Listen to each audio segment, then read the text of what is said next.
You may have noticed a change in color and leaf loss in the trees up near Spooner Summit.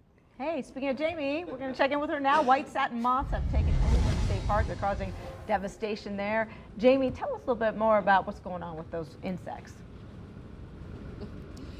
Well, John and Andy, they're basically eating the leaves. I mean, if you've gotten up to Spooner Summit, you may have noticed that some of the trees either don't have any leaves or the leaves are just not really colorful, as this tree behind me. So some of the other trees up there still have plenty of life in them. And, you know, this is due to those white satin moths.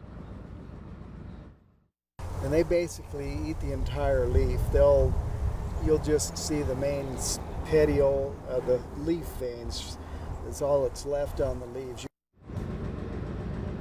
And this is a concern for the Forest Service because starting in June, these moths start eating the leaves. The tree has to start creating more leaves, and these are a bit smaller than the previous leaves. And then in August, the caterpillars start eating those new leaves. And then the Forest Service says after a few years of the trees being defoliated, the branches are just going to start to die. After 2 or 3 years of defoliation, heavy defoliation like that, you start seeing branch dieback, and actually some of the older aspen we're getting mortality from it. Now the Forest Service is talking about using a pesticide to help rid some of these moths, and they will not harm the trees in any way.